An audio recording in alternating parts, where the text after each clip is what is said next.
And we're out and we're in. Okay. Hey, great. So I have the pleasure of introducing Jocelyn Williams to you today. Jocelyn has been a resident of Waco since 2017 after marrying Waco native Morris Williams. She is a native of Jessup, Maryland, a small town equally distant from Washington, D.C. and Baltimore, Maryland. She holds a bachelor's degree in music performance from the University of Richmond and a master's degree in music performance from Catholic University. Although music and teaching are her first love, Jocelyn has always had a passion for community outreach and development. She watched her mother go before the local county council in her hometown and advocate for neighborhood improvements such as sidewalks, streetlights, and a neighborhood park and programs for seniors.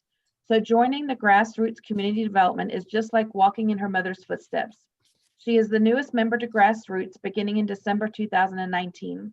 Jocelyn works primarily in East Waco, and even in her short time has been able to establish and build relationships with many churches, schools, neighborhood associations, and local businesses. She says, I enjoy getting to know people in the community and to hear their stories and historical tidbits. I also am inspired to work and support their efforts and ideas for development improvements, programs, and projects. In her free time, Jocelyn enjoys spending time and traveling with her husband, Morris, chatting with family and friends, and exploring all the different flavors of Texas barbecue. Woman after my own heart. And I just wanted to give a quick caveat after that, just as a reminder for ourselves and for any viewers, that are watching this as a replay, that, we are going to have another session next week. There's a 2-part series. We understood that, our sessions might be smaller during the recording, but we want this to be a tool to be able to use in the future, even months from now. Who knows, maybe a year from now, it'll still be incredibly useful for us. So that is the end goal. Regardless of the size of this group here, we hope this will be a tool for the Mentor Waco Coalition and for the Student Success Group as a larger entity of Prosper Waco. So thank you for being here, Jocelyn. Thank you, Travis. Thanks, Rachel, for introducing me. You make me sound really good on paper, so that was really a plus. I'm delighted to be able to be here with all of you today. Again, I feel like I do know just about all of you from my immediate work with Grassroots and the greater community. Thanks to Mentor Waco, the Student Success Series, for hosting these training sessions for mentors and for educators. The topic that we're doing, or that I'm doing with you, cultural humility, I don't feel like it's a training, but I feel like it's more of a conversation or a discussion to be had. So today we will be talking about all sorts of different aspects of cultural humility, kind of defining that for us, what that means to you, and then delving a little bit deeper into it in the aspect of identity. But first, I'll share just a little bit more about me and how I kind of landed with diversity and inclusion work, because some of you may not know that part of me either. I am, like they said, a music educator. So in my time of teaching, about 20 years, over those 20 years, I also had a passion, of course, from my parents, of advocacy for the community. And that became a thing of advocacy for students, for parents, for just the community and the culture of the school that I worked with. And so from my experience in education, I also had become a diversity director of equity and inclusion at my 2 schools. I helped to develop one of the programs there. And then at the other school, they already had a foundation. And so I worked with that foundation or that framework that they already had and just continued to help them build it and to work through it. So I've had the opportunity to be on state and national councils, help with conferences, lead workshops, help to develop diversity curriculum at my school. Does that make me an expert on this? No, it still makes me a kind of lifelong learner and a just person who wants to see more and to have more for their community. And to work with the parents and the students and the greater community for cultural diversity. So that's just a little bit about how I landed with all of this, that being part of my passion. So I'm going to share my screen with you. Let's see which one. Get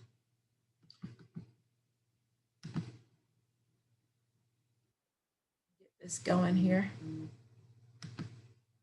Okay, so that's where we are now. I'm going to start with the first, just kind of first conversation guidelines or house rules just to get us going. Some of this you have probably already seen or have experienced in other conversations around cultural humility or diversity, but I'll still go over them anyway. Respecting confidentiality, what we talk about here kind of stays here and kind of doesn't because we're recording, but that's okay.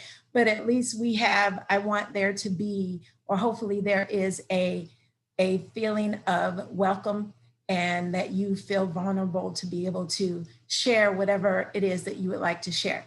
Speak from your own experience, use your I statements, share the airspace, of course, not monopolizing the time. Listen for understanding and not judgment. When we have these conversations, sometimes we're just automatically hardwired, quick to judge or to say, you know, in our minds, thinking one thing or another, but just opening ourselves up for more understanding. Be fully present in the discussion as appropriate. So I know we're all at our jobs or at home or wherever your job place may be, but as much as possible, put down the cell phones or outside conversations. Of course, if you have to leave and do something, then do that as appropriate. Lean into being challenged or in discomfort. Again, conversations around culture, around diversity sometimes lead us to be challenged by what we hear, the conversations that we have, and that's okay. It's supposed to actually do that. So it's fine to kind of feel that nudge or that resistance that you may have at some point.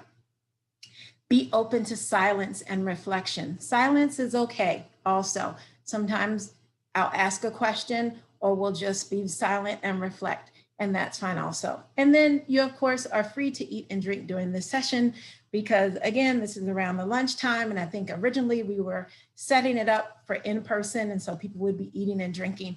So if you get hungry, need something to drink, help yourself. Just don't do it while we're talking. Just don't do it while you're talking. Couple of ways to communicate. Please mute yourself until the conversations and or the questions are started in the discussion. So I'm going to be doing some talking, ask you to participate, and that's when it's appropriate for you to unmute yourself. Share your screen as appropriate. Again, you're working, doing different things. You might have to take yourself off screen, that's fine. And then also you can share comments and or questions in the chat. If you don't feel at that time, feel like talking or saying what you want to say, you can, of course, share them in the chat. I think they might be a little bit harder for me to be able to see because I'm doing the PowerPoint, but we'll get back to them. And I may stop sharing the screen and go back and forth. I will have Elise and Josh, who are also community organizers from Grassroots, to help me in some of managing the chat. If there's questions or things that we're looking for or things that I'm looking for, we will have a Q&A section at the very end. So some of those questions, if you have them, will be later for the Q&A, but if there's something more pertinent, we're going to stop and take our time and do that. Let me go back. Oops, I didn't mean to do that. Let me go back real quick to the very first screen. And I had a title for this called I See You.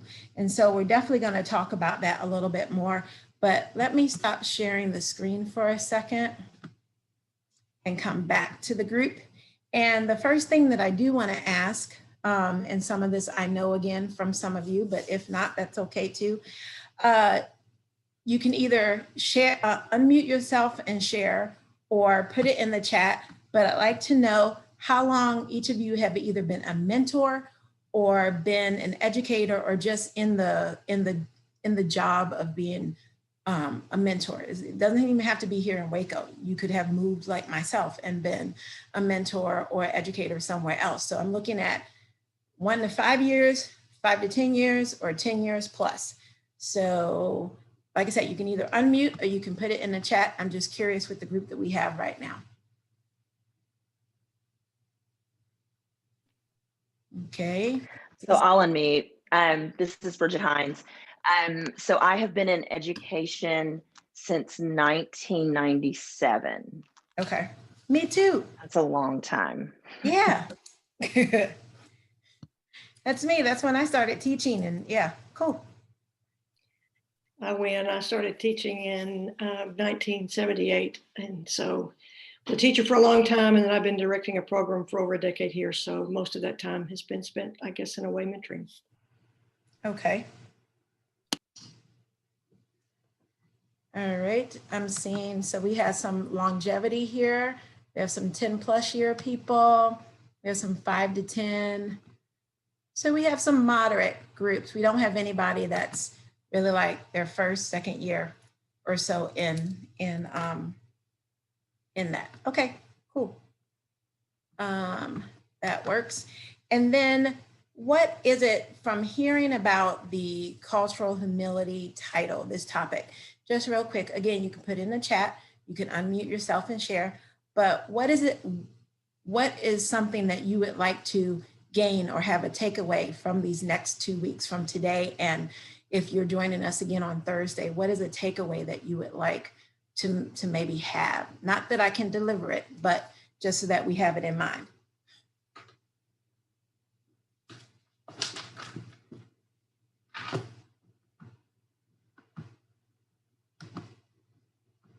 Or something you'd like to learn or hope to learn or share with someone else. And if you don't have anything right now, that's fine too. I'll give you everybody another minute. And I think you're still muted, hon. Okay. Sorry. Because I lead mentors in North Waco and some of the poor spots in Waco. A better way for some of us who are Caucasian to understand what it's really like to be a child in the different cultures that of the kids we mentor. Our folks don't see that because they go and they love and their children, but ways that we could come to some more understanding, which would help us better help them, I guess. Better walk alongside. Mm-hmm. Okay. Maybe a better understanding of the cycles and the family issues that create issues for kids who are maybe trying to climb out. Okay. Anyone else? Well, and I'll step out there. Okay. So after speaking with you, Jocelyn, Mm-hmm. I was really excited about this because I'm in the process of leading an initiative that we've put into place this year, disrupting inequity at our school, which I work for Rappaport Academy, for those of you that don't know. And I'm in the process right now of leading, along with 2 other ladies, leading the admins on campuses and at the district level in this process. And I'm hoping to glean some things from what you're going to present that will make me a stronger presenter when I'm working with the staff at Rappaport. Okay.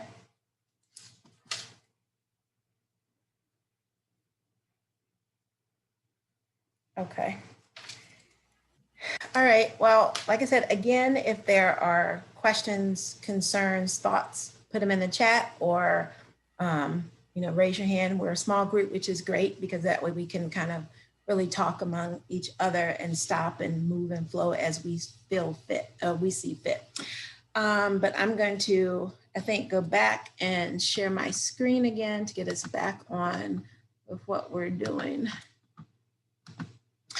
And so I picked this title, which I didn't have to pick a title, but I picked a title. I thought about just the term ICU. And that's one that's used by, first of all, used by children or young adults. And it's now, of course, used by adults. And some people say it differently. They talk about ICU or I'm watching you or I got you. And so I started looking up kind of what that means. And in fact, it came through about the Urban Dictionary about it meaning that you see that person's accomplishments, you see that person's goals, you recognize their joys or what's happening with them.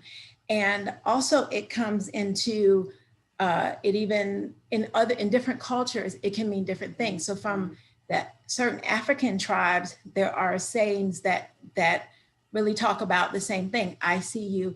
And it really means about recognizing, it's a greeting, that it recognizes that person's existence. So it might be something of, like I say, a pleasurable greeting, but then also to just see, I see you, that you exist, you are actually there. And I started thinking about that in terms of mentors, educators, and what they see or who they see, how they see the families, the students that they are mentoring or that they are supporting. And then also what or how do those families see the mentors? So it's kind of that windows and mirror effect, like what are you actually seeing and what is someone seeing in you? So that's how I kind of came up with the ICU kind of title, just kind of looking and seeing what do we really see and who do we really see and from what lens are we looking? And so that's where I got that from. Let me see if I can, it's gonna let me move it. There we go, okay. All right, so I'm gonna share a couple of kind of definitions or terms of cultural humility. Cultural humility to me is kind of a big phrase. Some people see it as cultural awareness, cultural recognition. I did this Wordle that kind of lets you look at, it was Wordle that I found online that kind of lets you look at the different aspects of diversity. Some words jump out at you in a big way or resonate with you in a big way. Some of them not so much, but I thought I would share that. But the definitions of the statements of cultural humility I'm going to share are coming from educators who have written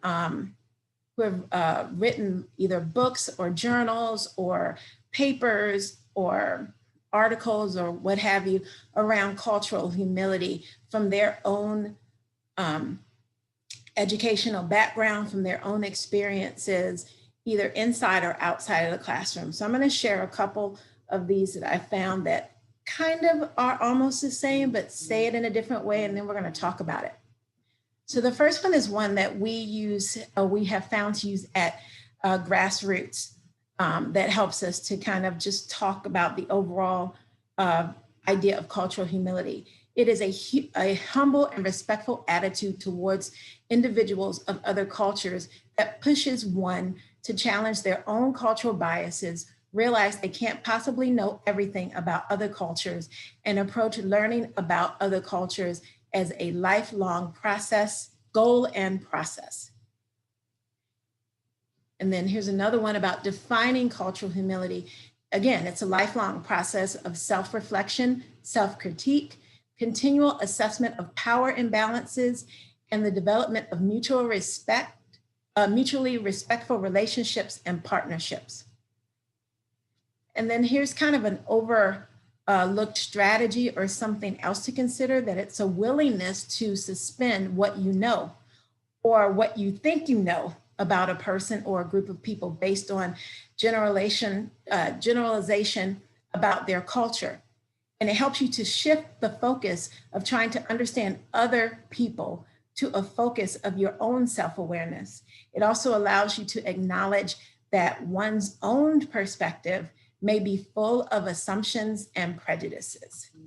So gave you 3 different aspects of it. Some of them overlapped.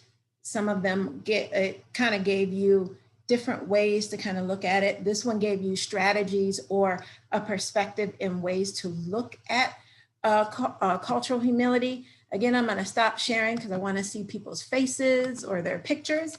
And I just wanted to have a brief conversation. This is again where you can unmute or share in the chat. What did those definitions or statements of cultural humility sound like to you? Was there something that resonated with you or was in line with what you already know or what your definition of cultural humility is?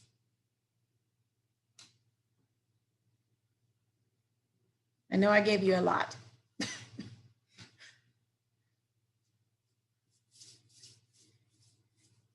Does it line up with what you think cultural humility is or what your understanding of it is? Was there something that wasn't there that you're like, well, I think it could even delve deeper and be this or that?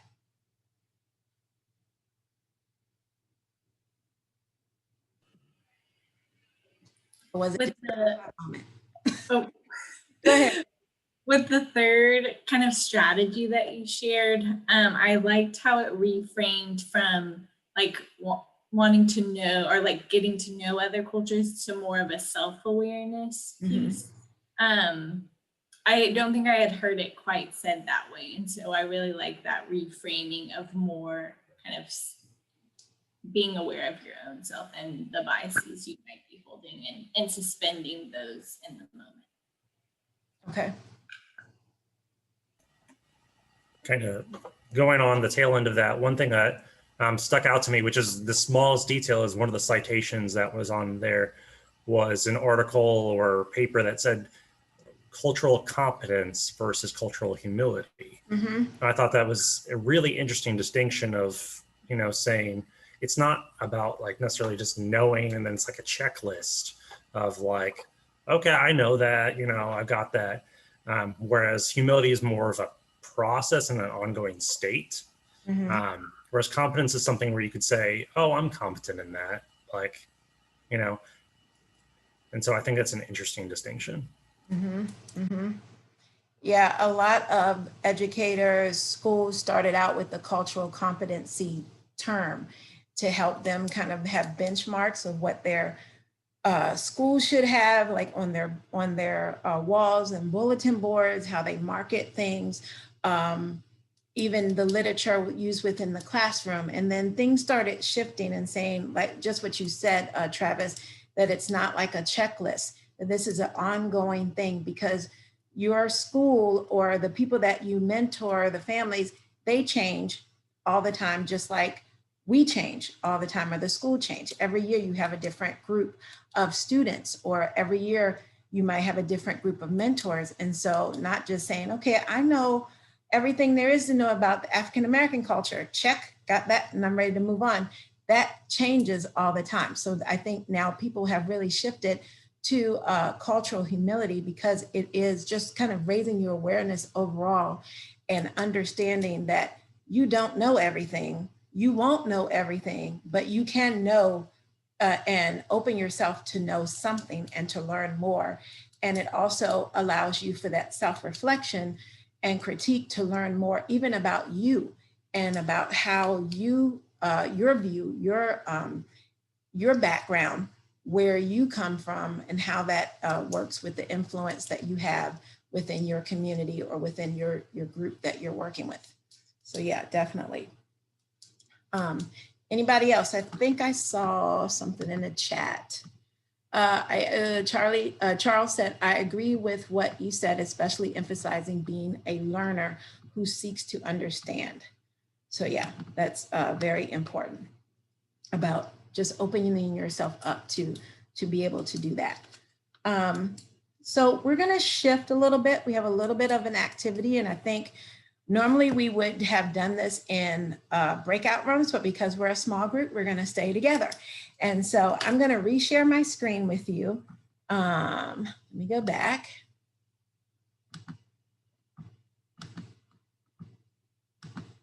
Okay, I'm gonna reshare my screen with you, and we're gonna talk about who are you? Again, back to the I see you. And this has to do with kind of inward, internal reflection, self-reflection on who you are. Who do people see you as, or how do you see yourself? So it has to do with identity. And there are many different identity circles, webs that I could have shared. I'm going to share the one that we use again at Grassroots. There are others that I can definitely share with you if you're looking at different ages and stages of students, that if you were to do this activity with them, you could use, because it would help to gather the conversation. This is more of the adult version of it. So just so that you'll be mindful of that. Uh-oh. Okay. So looking at this, there's three spheres of kind of how we identify ourselves. There's the biological, the personal and cultural, and then the organizational. You could break this up into many different levels. It doesn't even have to be three spheres. It could be a list, however you would like to do it, but this is how it was broken up, and we kind of like this model. But it helps you to look at what we call social identifiers, and that has to do with in education, especially from the National Association of Independent Schools, which is an organization that's housed in Washington, D.C., but helps and works with schools from all over the country. And I think they're even doing some international work now. They talk about the social identifiers in reference to the Big 8. And of course, that has to do with age, race, ethnicity, gender or gender expression, sexual orientation, ability, socioeconomic status or class. And then there's always one that I forget. I'm trying to remember. Religion. I think I didn't mention religion. And then at my particular school, the last school I was at, we added body image because children are starting to really kind of look at how they compare to other kids or how they compare to their parents or whoever. And so, especially with the social media age happening, they will, kind of do all this texting and Instagram and how they fare up. So just kind of helping kids to kind of look at that they're changing all the time. Also, we added body image.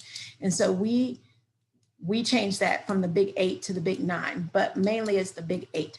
But I want you to look at this identity circles or dimensions of difference. And I know it's going to be hard, but only pick out two identifiers that from each sphere that you feel best describe or best, that represent your identity, how you see yourself, how you see yourself. Some of this, again, may be visual, non-visual, and I know it's difficult, but as best you can. And then you can kind of explain a little bit. So if you pick race, you might say something about that, but pick two from each circle that you feel best describes you and how your identity is today. And then we're going to talk about a little bit. You're going to get a chance to kind of share. So I'll give you a minute to just kind of jot down first things that come into play for you.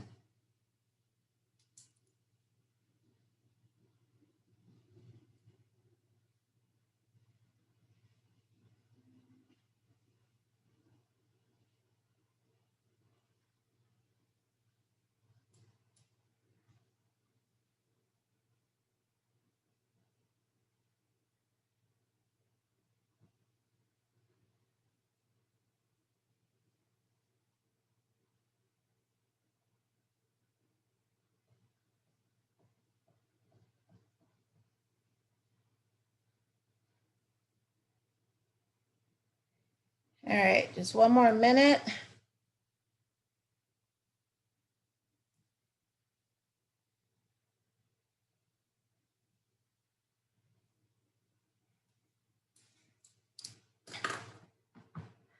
Okay. And again, I hope you don't feel like you're on a seesaw, but I'm going to stop sharing so I can see people again.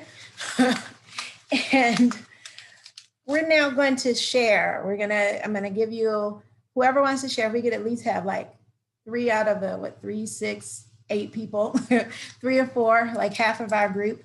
And I won't count myself, although I will probably share.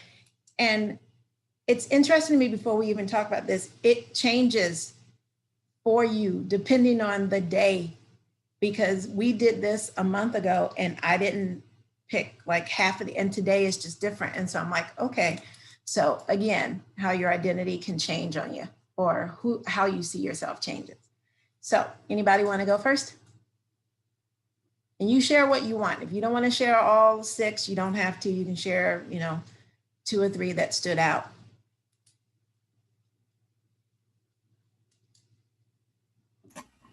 I'm happy to go first, but I don't want to take over the conversation either. Okay, no problem. Okay. I'll try to be quick. So you said 2 from each category, correct? Yes. Okay. So for biological, I chose thinking style and gender. Mhm. It's hard for me not to, refer back to gender, especially when thinking about like this topic and thinking of equity and thinking about so many conversations going on right now. Thinking style is actually, if I could, at first I thought you meant 2 just from everything. And I would have chosen thinking style as one of them. Because for me, there's so much tied to education about like the mechanisms we use, like how we instruct. And I'm big on that, as well as I'm just obsessed with the Enneagram right now. And I feel like there's a lot about personality and our gifts and our weaknesses that like truly shape how we are formed as people. And that understanding that can really get to the heart of a lot more. And so that's big for me. The next circle, I said religion and socioeconomic. I feel like I've always been cognizant of socioeconomic status in my life. And so I think that's shaped how I view others. For religion, it's just having certain core beliefs that I feel like I always go back to. That there's certain things, there's a lot of things that I've changed over years, but there's certain things that's like, I feel like have always been true. And I would tie that back to religion for me. And then finally, I put employment status because I know what it's like to be unemployed and what's that kind of headspace, what that affects and what that's like. So being cognizant of how difficult that is and having empathy around that area. And then work content, I think is just a really, kind of a niche area that I'm in right now. And so I'm taking joy in that, even though it's a lot of work. Okay, thank you. Anyone else want to share?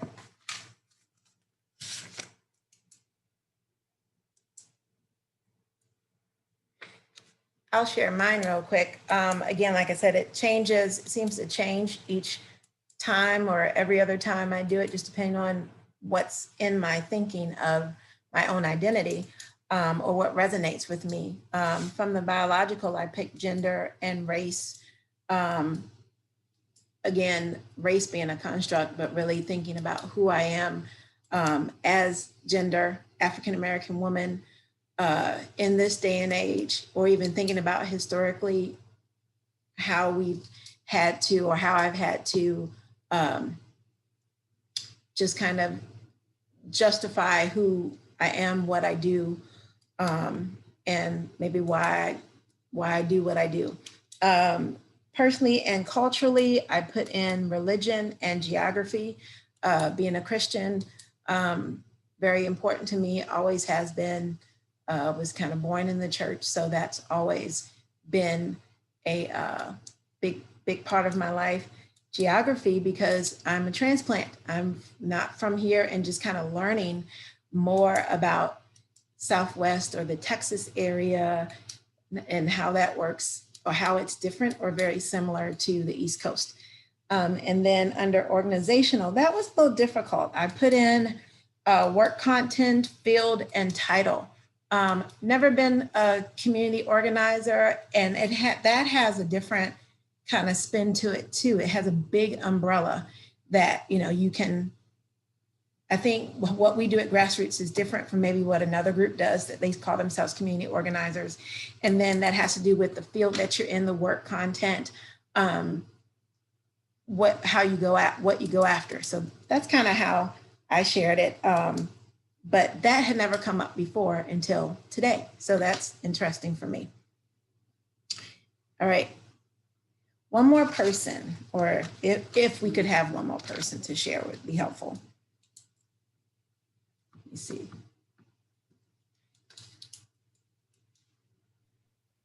I mean, I'll jump in.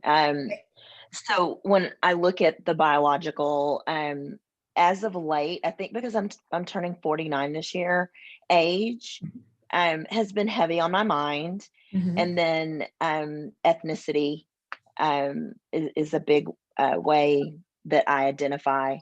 And then the socioeconomic background, grew up in poverty, And even though I'm not in poverty now, it's just always going to be a part of me. Like even in my habits um and in the way that I carry myself, it's still very much in my mindset. That's who I am, which is kind of weird. I don't know what I need therapy. I don't know. And then as far as organizational, right now, work location is really on my mind because I'm not really um, doing what I normally do because my job is going out in the community and being face to face and building relationships um and so that's been a bit of a switch for me to have me be very distant from the people that I'm trying to connect with. So yeah. Okay, thanks, Bridget. So we use this for you to kind of do your own self-reflection of who you are right now or how you see yourself right now. But let's flip it just for a minute and look at how your mentoring families or your mentees kind of would see you with those things that you picked as part of strong identifiers for you and your identity right now. Would they stand out? Would there be something that you would change? Like just your own profile of how you see yourself right now, but how maybe others, and it doesn't even have to be your mentees or their families, but just how others may see you. Would they see you with the same light? Would they see the same, for me, my race, my gender, my religion, the geography part of me, or the placement part of me? Would they see the work content or the field or the title? Or is there something else for them that would stand out that would help either put a barrier there or to open it up for kind of building a relationship? Basically, how does your identity change if somebody else's view of you? Or does it? And you can think about that for a second. Those of you who haven't had a chance to say anything, you can chime in or say something on the chat.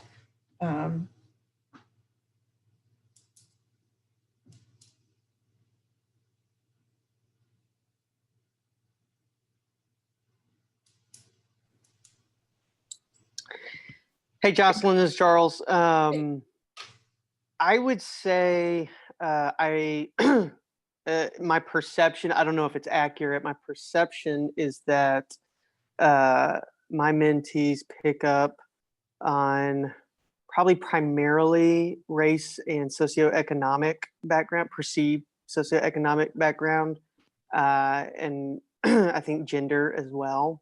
Mm-hmm. And I think initially, because those are for race and socioeconomic background largely different, I think that is initially an inhibit, and it inhibits some connectivity. And I think strangely, what I'm finding is that consistency and time seem to overcome those initial barriers. Okay. Consistency and time.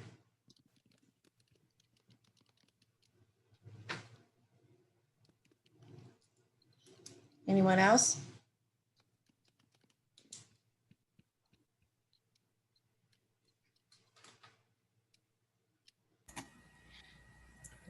I was going to say, I think coming from that, I think one of the most productive things I've ever said while at Indian Spring was we had a career day and we were short on the number of people that were there. And so we need another guest speaker. And so I brought stuff because I used to be a chef. And so I brought my materials and I did that. And I was trying to emphasize to the kids, like, you know, we don't set up a hammock or like pull down a bed at the end of the day and sleep in our classroom. Like we are three-dimensional people that have a lot more to us. And kind of going off what Charles said, like it does take time for when mentoring, like having those other layers be shown, and like showing up we're a complex person, we have a lot to us, and that goes for everybody. And so getting that across, but I mean, naturally, the first thing for anybody, and I mean, it goes any perception is going to be race and gender is what people, naturally visually see. And so it does take the work to convey all the other parts. Exactly. That brought up, when you said that about the career day, it brought up a story of, we didn't do a career day, but it was something along the line of just kind of raising the awareness, not only of the students at my school, but also the families at the school, because again, you had race be a big factor, religion be a big factor, and socioeconomic status. And there was either it seemed to be your have or your have-nots. And there were plenty of people in the middle, but it wasn't, not that we needed to shed light on it, but just make sure that people were aware that it looked like an imbalance, because maybe you were here and somebody else you knew were here, but there were a lot of people that were in the middle to kind of balance it out. And so one thing that we did as a diversity committee was we kind of had a guess who type thing. So we took pictures of people from all around that school. So it could have been a teacher, it could have been the maintenance crew, it could have been someone, a parent volunteer, and we even took a picture of the bus driver and one of the bus drivers. And that was really forthtelling, because one of the bus drivers, we were a small school, and so we had not a county school, but actually an independent, like a private school. So the main bus driver owned the bus driving company, but the kids did not know that. And he was an African-American gentleman. And so he drove the bus. They just knew him as Mr. Jim and one of the bus drivers. But that was forthtelling, because we took pictures of different people, and then they had to share something about their identity that maybe you didn't know. So like you say, a job that maybe somebody that they had earlier on or before they came to be a teacher, or something that is really important to them right now. So one, he shared, of course, he was the owner of the bus company. Another maintenance member who was Hispanic shared that his daughter was a major scholar, had gotten, was at college at like Harvard or whatever, was a major scholar there. And then you mixed everything up, and kids had to kind of choose which went with what. And then we did kind of interview processes of who was who. And even for adults, because of the assumptions, what you think you know, what you don't know, and then what you learn came out. And it was so great, because kids and parents and teachers got a different eye view of different people that they were in contact with every day.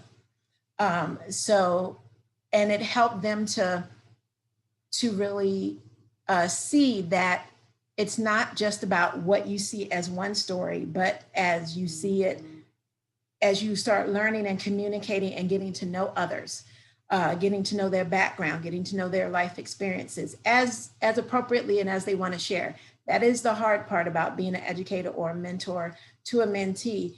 You do have that kind of barrier, because you don't want to like expose your whole life to someone, but you want to expose or make yourself vulnerable to be able to share and to kind of have an understanding, and maybe let them be able to share and understand also about themselves and you.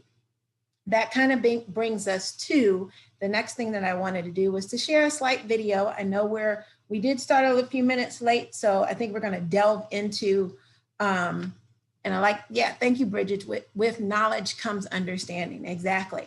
I'm going to share a part of a video with you. And this was a TED Talk or a global TED Talk from 2009.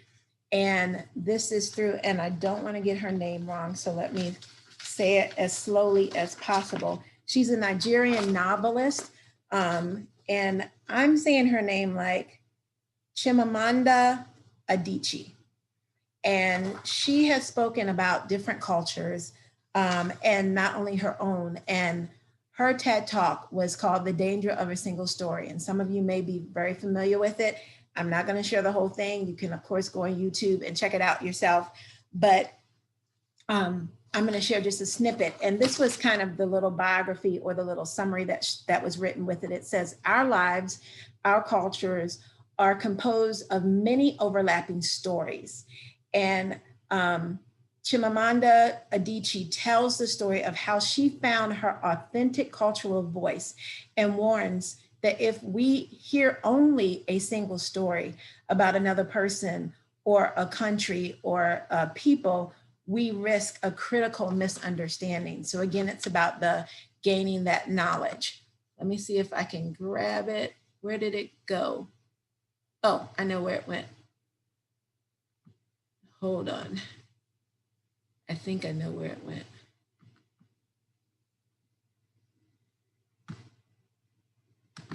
Hold on 1 second.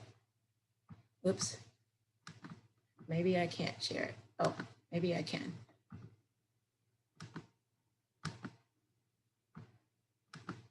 Okay, now let me try it. There we go.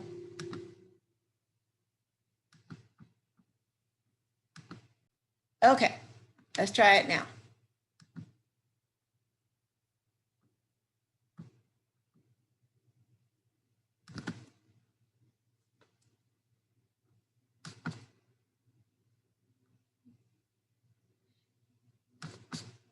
All right, technology's not working with me. Hold on a second. Let's see here.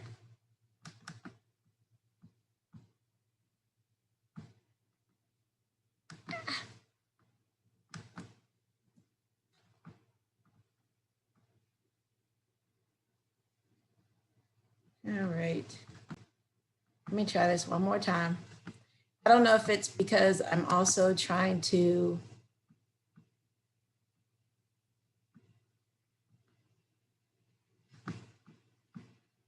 record and share the video. Let me see. There we go. I come from a conventional middle-class Nigerian family. My father was a professor. My mother was an administrator. And so we had, as was the norm, living domestic help who would often come from nearby rural villages. So the year I turned 8, we got a new houseboy. His name was Fide. The only thing my mother told us about him was that his family was very poor. My mother sent yams and rice and our old clothes to his family. And when I didn't finish my dinner, my mother would say, "Finish your food. Don't you know people like Fide's family have nothing?" So I felt enormous pity for Fide's family. Then one Saturday, we went to his village to visit. And his mother showed us a beautifully patterned basket made of dyed raffia that his brother had made. I was startled. It had not occurred to me that anybody in his family could actually make something. All I had heard about them was how poor they were, so that it had become impossible for me to see them as anything else but poor. Their poverty was my single story of them. Years later, I thought about this when I left Nigeria to go to university in the United States. I was 19. My American roommate was shocked by me. She asked where I had learned to speak English so well and was confused when I said that Nigeria happened to have English as its official language. She asked if she could listen to what she called my tribal music and was consequently very disappointed when I produced my tape of Mariah Carey. She assumed that I did not know how to use a stove. What struck me was this: she had felt sorry for me even before she saw me. Her default position toward me, as an African, was a kind of patronizing, well-meaning pity. My roommate had a single story of Africa, a single story of catastrophe. In this single story, there was no possibility of Africans being similar to her in any way, no possibility of feelings more complex than pity, no possibility of a connection as human equals. I must say that before I went to the US, I didn't consciously identify as African. But in the US, whenever Africa came up, people turned to me, never mind that I knew nothing about places like Namibia. But I did come to embrace this new identity, and in many ways, I think of myself now as African, although I still get quite irritable when Africa is referred to as a country, the most recent example being my otherwise wonderful flight from Lagos 2 days ago, in which there was an announcement on the Virgin flight about their charity walk in India, Africa, and other countries. So after I had spent some years in the US as an African, I began to understand my roommate's response to me.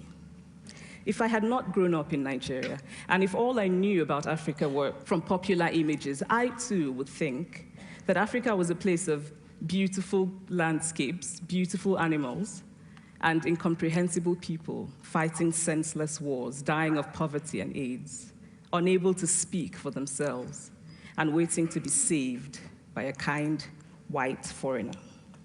I would see Africans in the same way that I, as a child, had seen Fide's family. This single story of Africa ultimately comes, I think, from Western literature. Now, here's a quote from the writing of a London merchant called John Locke, who sailed to West Africa in 1561 and kept a fascinating account of his voyage. After referring to the Black Africans as beasts who have no houses, he writes, "They are also people without heads, having their mouths and eyes in their breasts." Now, I've laughed every time I've read this, and one must admire the imagination of John Locke. But what is important about his writing is that it represents the beginning of a tradition of telling African stories in the West, a tradition of sub-Saharan Africa as a place of negatives, of difference, of darkness, of people who, in the words of the wonderful poet Rudyard Kipling, are half devil, half child. And so I began to realize that my American roommate must have, throughout her life, seen and heard different versions of this single story. As had a professor who once told me that my novel was not authentically African. Now, I was quite willing to contend that there were a number of things wrong with the novel, that it had failed in a number of places, but I had not quite imagined that it had failed at achieving something called African authenticity. In fact, I did not know what African authenticity was. The professor told me that my characters were too much like him, an educated and middle-class man. My characters drove cars. They were not starving. Therefore, they were not authentically African. But I must quickly add that I, too, am just as guilty on the question of the single story. A few years ago, I visited Mexico from the US.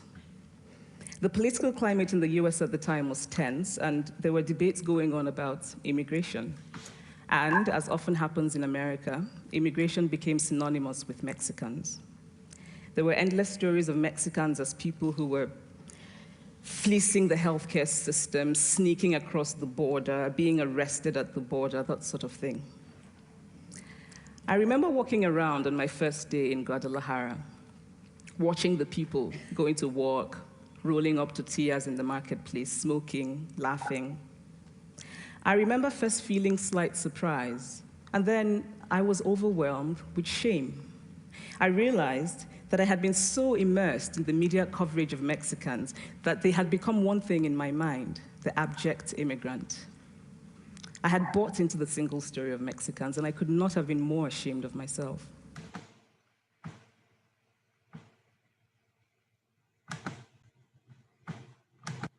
Okay, I'm gonna stop sharing there. I probably could go on a little bit longer, but otherwise we just might as well watch the whole video. So, so I'm not gonna do that. But from that, what was something that stood out for you about not only her view of her own experience with the single story on one side of her having that single story view, but then it also being impressed or pushed upon her?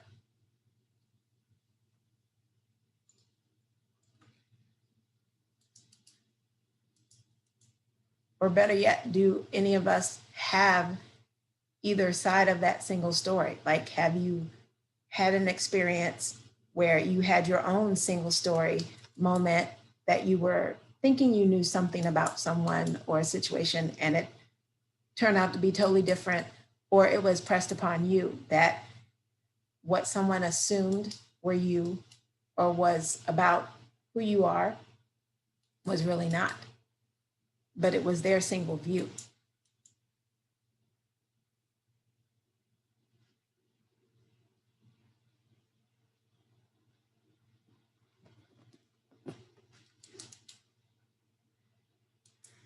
I have one to share. So I have a lot to share, but anyway, I have one that I can share about my view or it being pressed upon me. So as a African American girl growing up, I grew up in a small town. I just really found out that my school was the school that I went to in elementary school, which I adored, was a Title I school. I started looking stuff up going, were we a Title I school? We this type, I didn't know, you know? So yeah, I grew up in probably low to moderate income, never had an idea of it at all, but still, because that's how my parents just raised me to just be whoever. Anyway, playing the flute, something standard to do, but to be classically trained in it as an African American girl was a big no-no, or a big thing that was like taboo. So I already would go into auditions, workshops, wherever, with the mindset of they need to see past this and see my talent. And my parents kind of helped me with that too, by saying, for me and my family, I was told as a young kid, you got to be twice as better. You just got to be twice as more, better, stronger, whatever it is. And so I had that mindset. But when it came, I think I went for an audition for a flute competition. And you walk in, and I'm the only Black girl of other teenagers that were mainly girls. There were a few boys, which was great. And so, of course, they're looking at me like, what is she going to do? You know this look. Like, who are you? Like, we've never seen you before. And then even the look on some of the judges' faces when I walked in the door for the audition was kind of like, oh, wow, like hadn't seen you before or whatever. And just wondering how you got there, because you could audition without doing a pre-audition. You just had to know the music. So you come in, there was stuff that you had to memorize and then play. And so you could see the shift in their eyes, in their mindset, as they heard me play, as I talked to them more. They asked me questions about my music background and blah, blah, blah, all these different things. Most of all, I was runner-up. So I didn't win, but I was the runner-up. And it shocked, like, me for one. It shocked others too, because I think they had their own perception about, okay, she might be the best one in her school, but there's no way that she's gonna, be up here on this level. Because of being Black, or being a Black girl, probably not knowing where I came from, but assuming that I came from, poverty, or assuming that maybe I was one of those scholarship kids that, got the opportunity here or there or whatever. I'm like, no. But, I experienced that a lot. And now it's kind of fun to me when I do experience it. I don't look at it as kind of a challenge, but I look at it as just another way for me to learn about myself and to also help others learn about themselves and open their minds up. But that's just one. I experienced that a lot musically.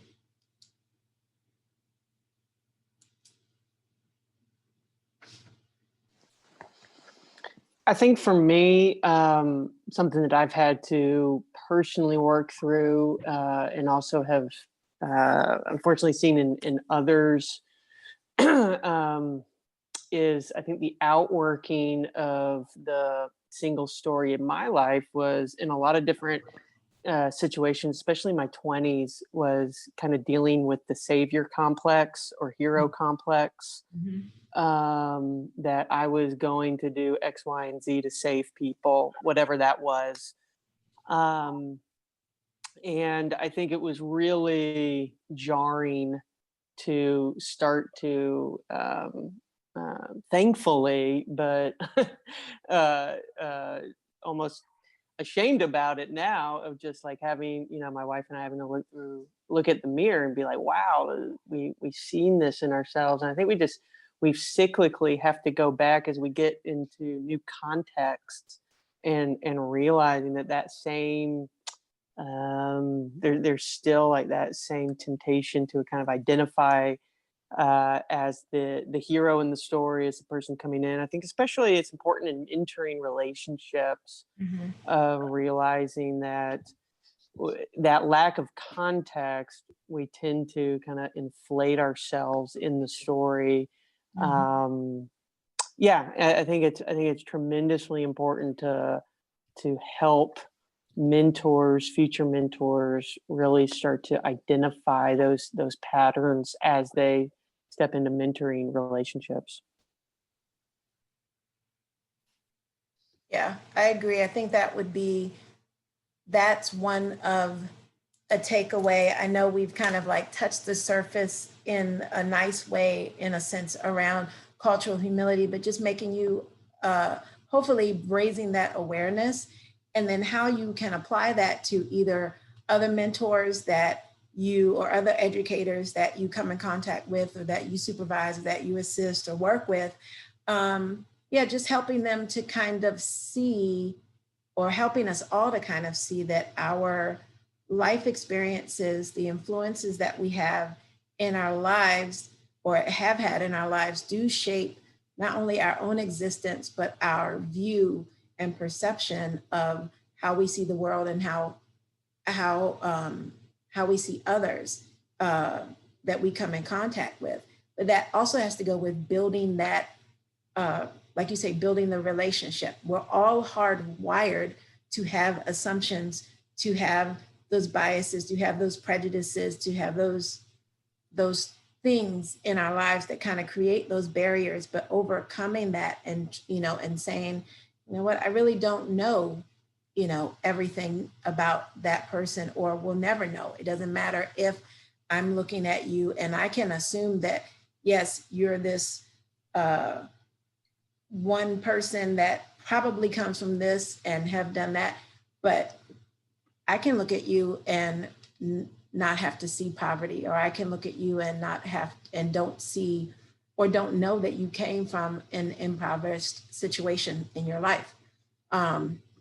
So yeah, I like the idea of the overcoming that savior mentality, and the fact that there's a term that I learned from a workshop or a seminar that I was involved in called SEED Project, and it's the Seeking Educational Equity and Diversity. So it's a project it's a workshop that you go to and you become a SEED facilitator. You can help to host seminars around all aspects of diversity within your community, whether it's your school, your church, your community center, however it is. It's great. Right now they're doing it virtually, but it's something kind of like the race equity, except for since you're there and you're there for a week with the same people, you really get a chance to kind of delve into all sorts of aspects. But anyway, the term used there, and I go with this all the time: no shame, no blame, no guilt. And that's hard.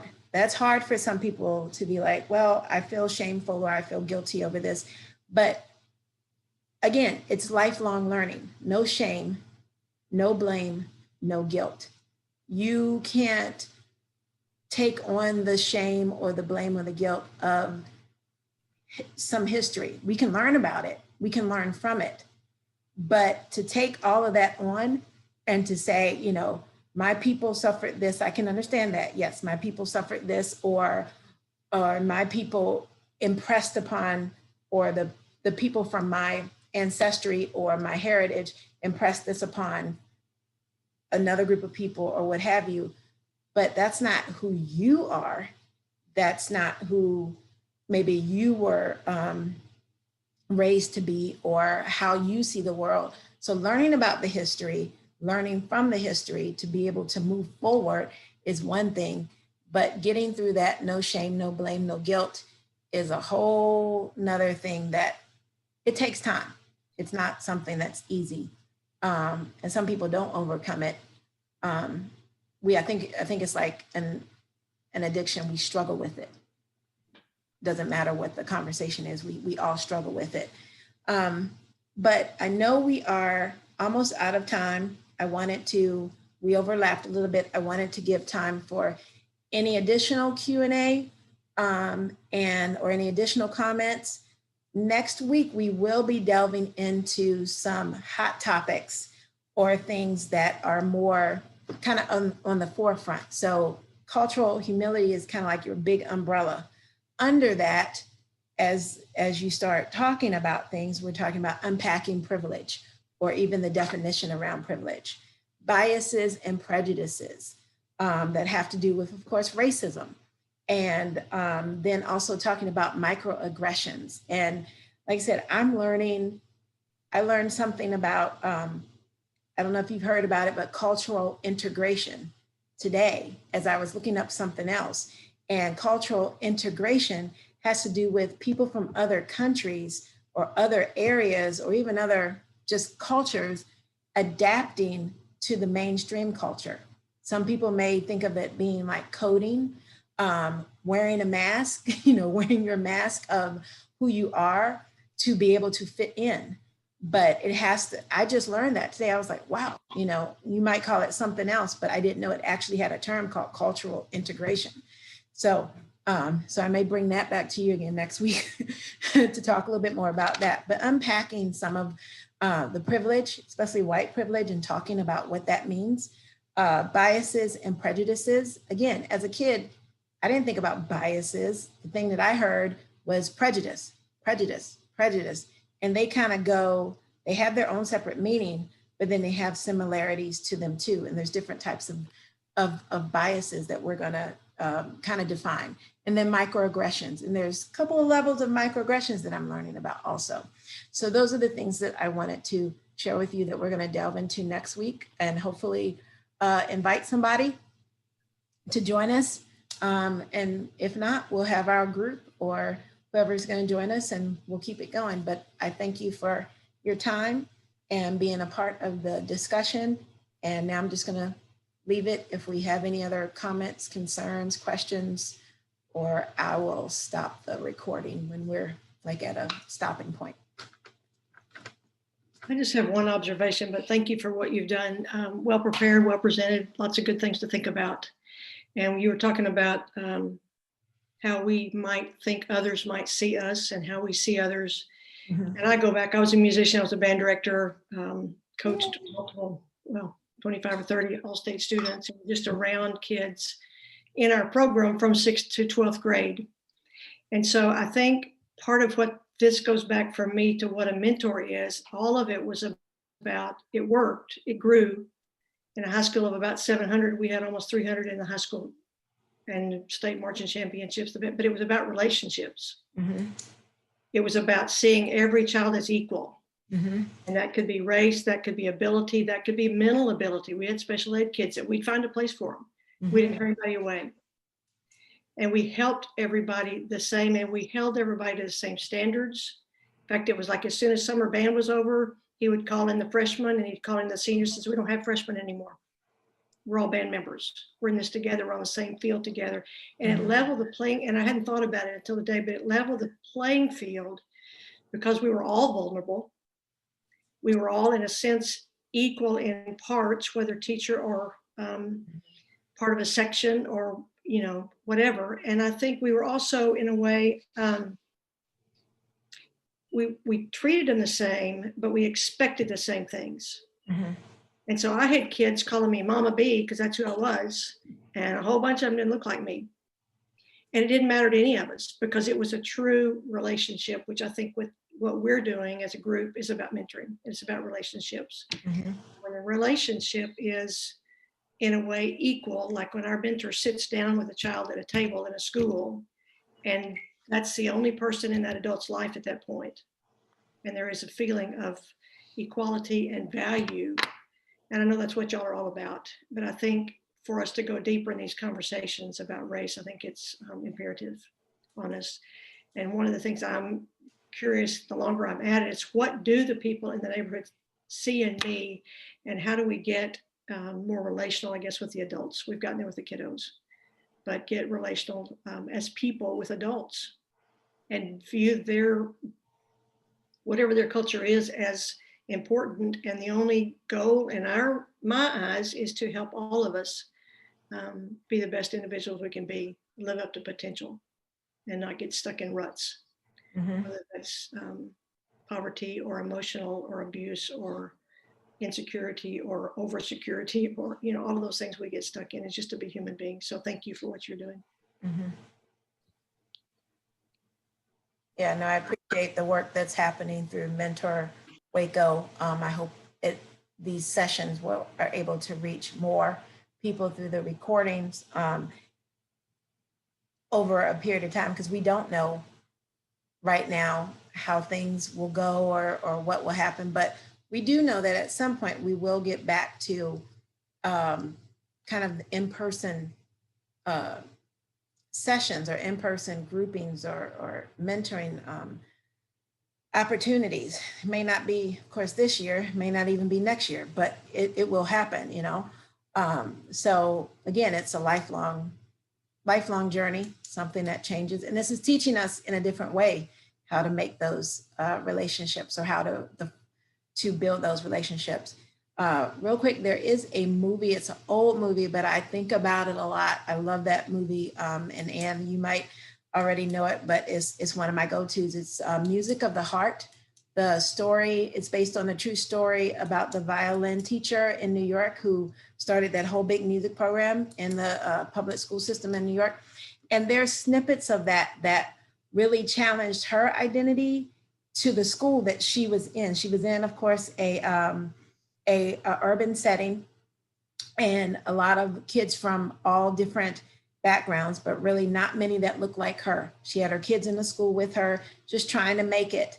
And there's a couple of snippets, and I may try to pull them out next week, but there were a couple of snippets where you see those things, you see those biases happen on both sides, the parent side and her side, and how she learns from them and how the parents learn from them to just trust. She just saw kids wanting to learn. She said, anybody can learn how to play the violin. I can do this. I can help you learn, whether it's Mary Had a Little Lamb or you learn how to be a virtuoso. See the impact that she had on those students from all different areas, all different backgrounds of life. And then I love that movie. It was back in the 80s, I think it was. So that's kind of telling. It's a great film. Yeah. And there's a musician standpoint, and what is violin that is not played well and just begun on, and what that sounds like. And ability to encourage and to be there. Yeah. Another one I just recorded the other day, I've seen it before, it's called Beyond the Blackboard. And it's about a woman who gets thrown into the pits, really, of inner city. I think it was Detroit. But hers is not only building a relationship with the students, but it's building a relationship with the parents and the whole community, which are basically homeless, and nobody else wanted them, and they had to have a school. And so she taught. And but those are some of the things I'd like to get more involved in people's lives here. It's just been a little bit harder.